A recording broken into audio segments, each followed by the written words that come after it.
Czechoslovakia in regard of the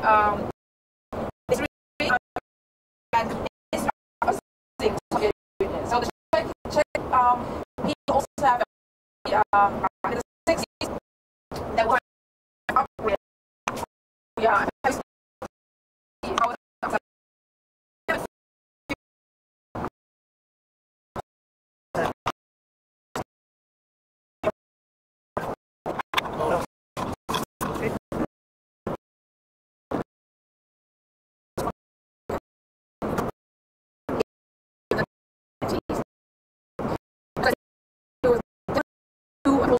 movement and the Soviet Union with Gorbachev and Glasnost and Perestroika, so that means opening the system, being cooperative with the Western powers, and in the 1880, so a lot of people escaped to Czechoslovakia and also to Hungary and to the eastern border. That means they were able to travel during summer times to the other countries who were belonging to the Union, the Communistic Union. That means they could be traveling to Hungary, could be traveling to Czechoslovakia, to Poland. That was all possible, to Russia, but never ever to travel to the Western states.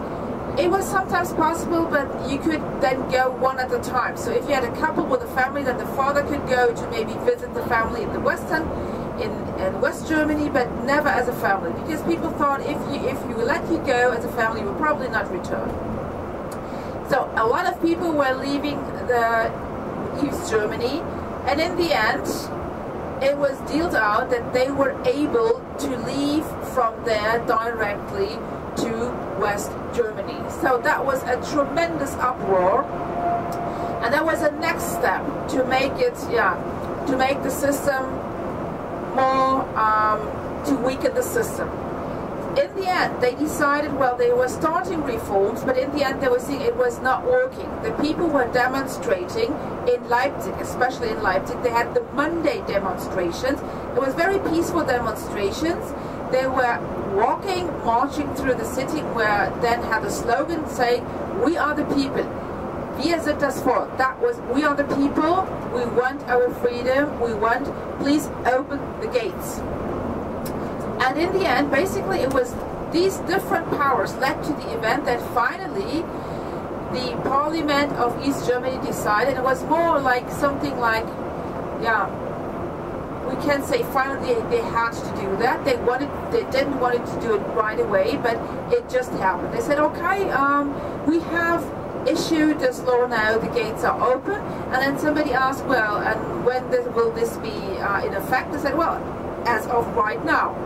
So at that weekend, many people were just moving, coming over, and were just trying to see what it was looking like in Brussels. They never intended to leave their states. They just wanted open gates. It was a huge event, because never ever people thought this would happen, but it did. So then the idea was, later on the idea was, well, we keep these two different states separate. We will have East Germany and West Germany. So why not with two different currencies, two different, not political system, but adjusting. So, but it was not possible, because people in West Germany, they wanted, of course, also the Deutschmark, the strong currency, and they wanted to participate in everything the West Germany had to offer. A different system, a total different way of living, and what they thought would be better for them. So finally it happened that the two states were reunited, but this was just a formal act. What followed then was a very, very complex situation, because it meant you would have to integrate two different political states, two different economic systems. Of course, the Eastern currency, the Eastmark, could not be into effect any longer, because it was of no value. What to do with the pensions? What to do with the salaries? How to do with the savings? A very difficult situation. So in the beginning, they decide, well, even though the Eastmark is of no value, or if the value, then it would have been like 20 to 30 Eastmark to 1 West Deutschmark, but they knew they couldn't do that. People had been saving probably for 20 years. They had maybe on their account 50,000 Eastmark, and it was probably not possible to just tell them, well, this is of no value. So what happened, they said, okay, depending on the age, we have an exchange rate between 1 to 4 or 1 to 6. That means they would get much more money, but that was a political decision in order to make the unity also work, to not feel that people are economically degraded. The salaries were also being paid 1 to 1. That means if you had a salary of 800, let's say 800 East Mark, then you would now receive 800 West Mark. But we have to know, on a larger scale, that also was a huge burden for our economy, because just keep in mind, if you have a family and all of a sudden you have a brother showing up and he has never paid anything, had never contributed to your salary, and then you say, okay, I'm happy that you're here, I'm paying out of my own cash box, but yeah, you will have a burden. You do that because you believe, well, we would like to have a united family, and you do that. But it meant an economic burden. It was okay for a certain time, and we had also to pay a certain tax in order to support to settle the new economy in East Germany. The majority of the economy was ineffective, so they could not continue to produce, and that also meant a lot of people lost their jobs. So in the beginning, everyone was happy, especially people in East Germany, but then it got more and more difficult. Just keep in mind, if you were a person 40 or 50 years old, you have been living your life in the system. Your education was all of a sudden of no value, because everything that you have been, for instance, especially not so much for the people who were into natural science, because natural science is natural science, math is math, that's it. But if you have you studied journalism, or if you have studied law, so now you come in a total different system. How is this working? Basically, you lost your job because everything you had learned was of no value, and that also led to a huge feeling of being colonized. All the goods, all the items of the Western products were sold in East Germany. Their own products were not produced any longer. In the beginning they liked it, but later on they felt, well, where's the chocolate I used to eat as a child? Where is it? It was not available any longer. So in a way, and also a lot of for real estates, that was a time where you could make really good business. For those who saw the opportunity, they rushed in. They bought a lot of property. They bought all old buildings to renovate it, to run a lot of real estates for nothing or for very, very cheap, for little money. And in a way, it was a little bit like a Wild West. And especially the population of East Germany felt in a way colonized. A lot of them were not able to adapt as fast as possible to the new system. During the time of the communists, it was very easy. Everything was being provided. Maybe everyone had a job, even if it was not probably a very interesting job or not a very well-paid job, but you had a job. You were part of the society. You were not entitled to take care of yourself. Everything was being settled. So now all of a sudden you have a switch of the system, and you're told you are responsible for yourself. Get a new job. If you don't have the right education, find the education. And even if you were trying, it did not work out. So that led to a high rate of unemployment, and also feeling of it left a deep trauma for a lot of people over there. Finally, in the end, after a few decades, this has overcome, and especially the economy is getting better and better, but there is still a lack in regard of salaries. People in the East still earn a little less. It is still in some regions very difficult to find jobs because there's any economy. Especially young people, they're trying to move to the western part, do the education over here, but in the end, if they're coming from these cities in East Germany, they try to go back, and I have to tell, it's you find in the eastern states of Germany fantastic landscape, and culture-wise it's very interesting. One reason, for instance, it's Martin Luther land. That is, Martin Luther was a church reformer. Born in he issued his major thesis in 1517. So this Reformation that led to the establishing of the Protestants, before that we had only Catholics, the Protestants, that developed in East Germany. So you will find a lot of very interesting cultural highlights there. So maybe you're coming back and you, for next trip in Europe, you might want to explore the eastern part of Europe. In that case, you could be starting from Berlin and then going to Poland, seeing the eastern part of Germany with the beautiful city of Dresden, Berlin.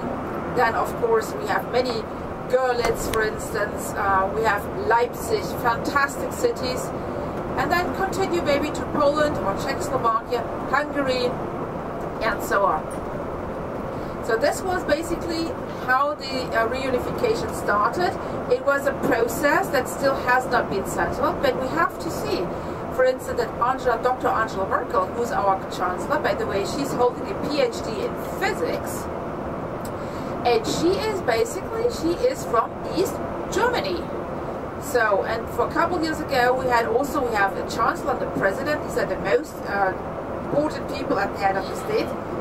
Joachim Gauck, he was from East Germany as well. He was a pastor, so a Christian pastor. So that means for the last decades, or 15 years, we had two people coming from East Germany at the head of the German state. So that gives you an idea that at least the elite has very well integrated, even though in the political everyday tasks and discussions, it sometimes turns out to be, well, Angela Merkel is from the East, she is this or that because she's from the East, or this or that because she's not from the East, she's not from the West. But it's not any longer so important. It's losing less and less important, especially among the younger generation. There's no such thing to say, well, are you from the East or are you from the West? It's losing more and more importance. But we still have to understand there's still a certain gap. It's even a little different dialect, and we should never forget, for 40 years we have been living in different political systems under different economic situations, and that of course gives a certain impact on the way you feel and you think.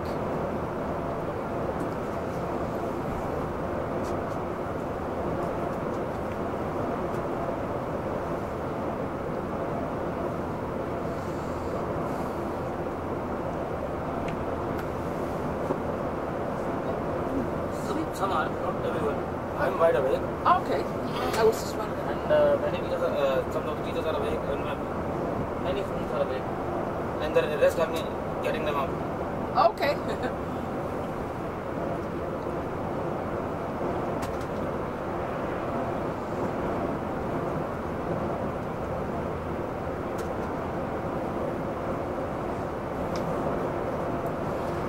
Another interesting topic might be that regarding the minorities in Germany.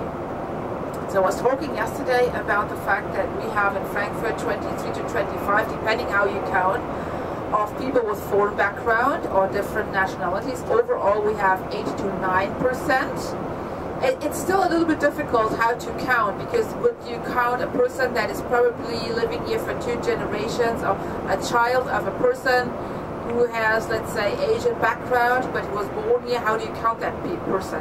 As a German, if it has a German passport, or a person with a minority background. So I tend to say, okay, people with minority background and then people with a foreign passport.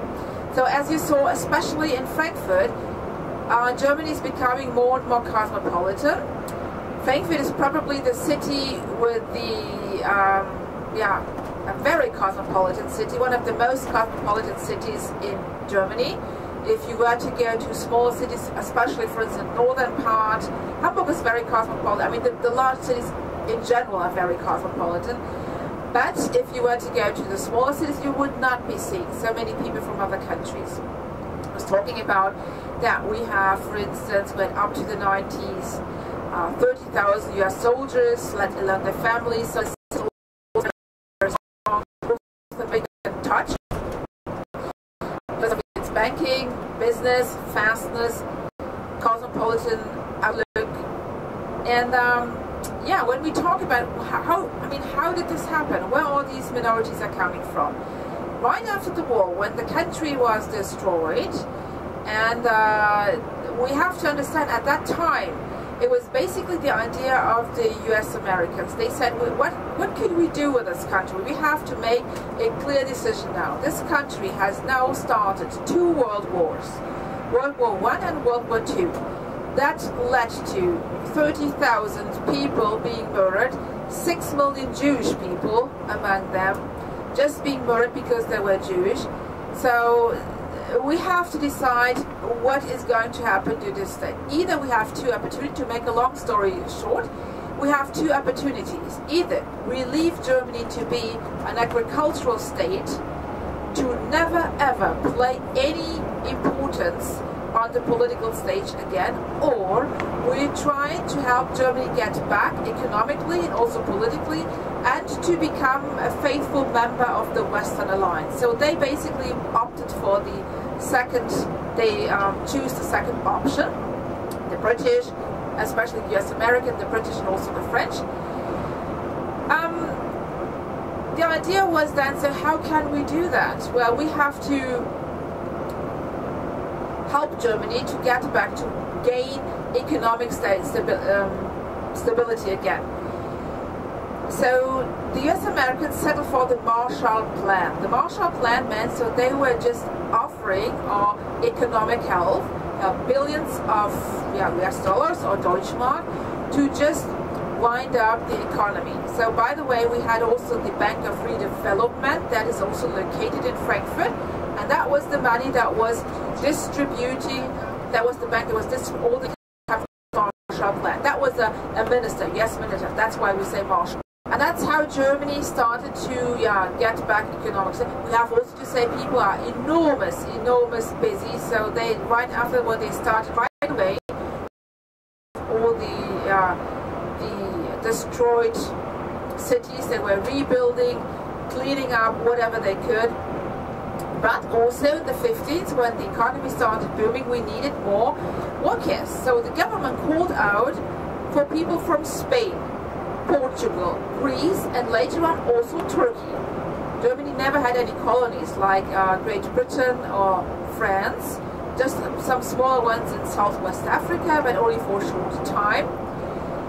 And that's how it worked. So these people were coming and they were supporting they were helping to get the economy back on the feet, on the front. In the beginning it was very interesting because even people from Italy, even though they were Europeans, they were regarded with suspect because, well, they were eating different food, like noodles, or they were using olive oils, different garlic. Suspects were in the 50s very, very suspicious. You can, if you read the historic sources, just regular text about daily life, that children were said to, oh, you should not be playing with these Italian kids, you should not be eating their food, we're not going to this kind of restaurant. So that was, in a way, also when these people come and education in, food, not also in a different lifestyle. Germany today is a very open-minded state, but it took some time. It took also some time to get rid of the old history, of everything that was of the brainwash that was being done by the National Socialists, and that people, it was not a passive procedure. People participated actively, so that had to be, the state needed to get rid of that with the help of the Alliance, the Western Alliance. But it was a difficult process, and it took some decades. So, by the way, the situation or the historic events that happened during the Second World War, with like the mass murder of Jewish people, this plays an important role in our history classes. It's not something that is being put aside. it is very important how we run our foreign affairs, foreign policy, because it means that we have to learn from the history. That means also certain decisions are being settled always in regard of the most recent history of Germany. Back to how these minorities came to Germany. So in the end, then we also invited people from Turkey, and that was done a different step, because they belonging, of course, to a different religion. At the moment, we can say we have 4 million Muslims in Germany. The majority of the largest minority is the Turkish minority. We have, when we are regarding the other denominations, out of the 83 million that we can say 23 million Protestant, 23 million Catholics. Then we have 200,000 Jewish people. Maybe you wonder why. I mean, we know German Jewry was born. Well, by the way, we are the third largest Jewish community in Frankfurt. Well, how did this happen? That was again in the 1990s, when the Soviet Union was getting more and more unstable. A lot of Jewish people were still living there. The German government invited these people to come to live in Germany and say, we would like to have new Jewish communities and we would like to support Jewish life. So if you like, we invite you, you can live here, you can settle new communities. We had other communities right after the war, settled by so-called displaced person, people who somehow managed to survive the camps, coming from all over Europe, not only German people, because they had been deported from all over Europe, so they somehow managed to survive and then settled here in Germany, maybe because they didn't want to leave for United States.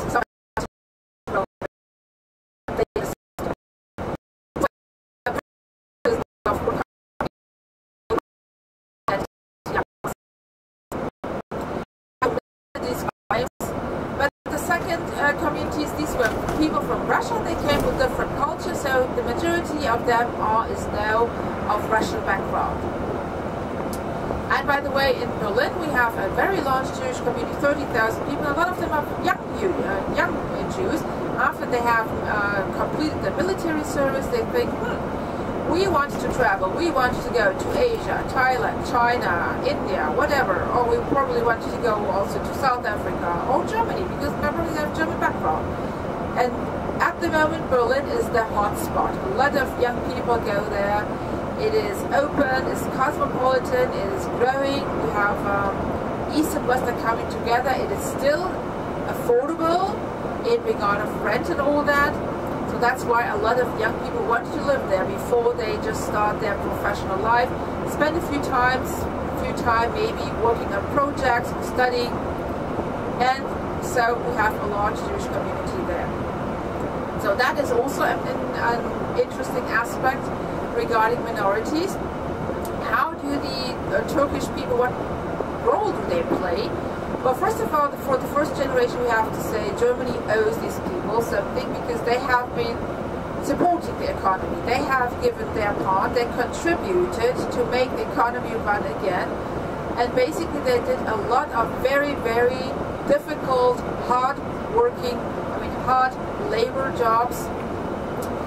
And now, in the beginning, they thought, we probably stay here for another 5-10 years, and then we will be leaving with the money, be going back, and we will probably have established nice homes or whatever. But this never happened.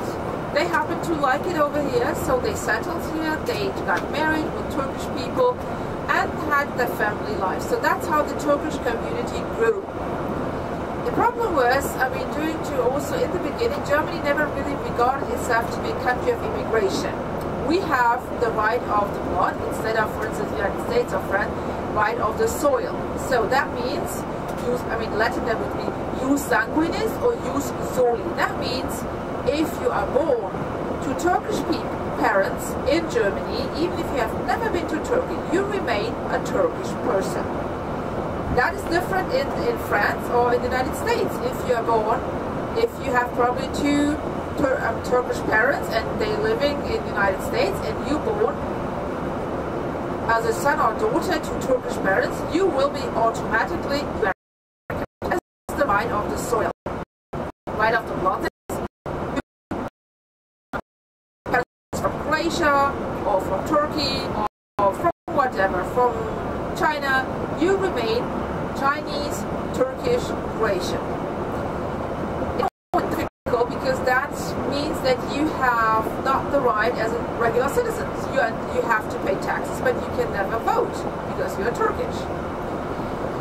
In the beginning, when Germany also thought, well, these people will go back, we're not a country of immigration, these are just workers, and people thought themselves they would be leaving and going back to their countries, but they didn't.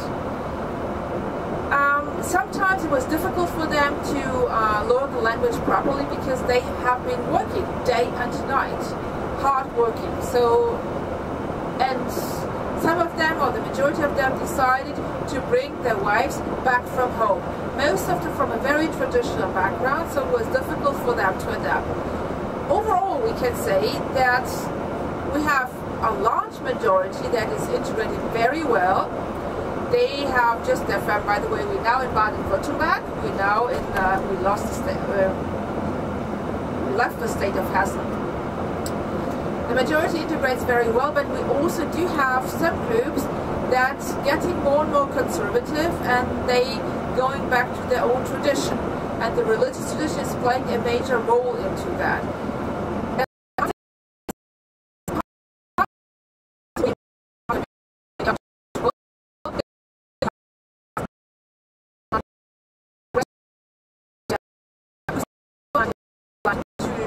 My society, I'm a Muslim, but I still want to be a modern person, having a good education and giving my share. So especially also for young women, they see it as a chance. They can study, they can get good profession and get high education and still remain with the tradition.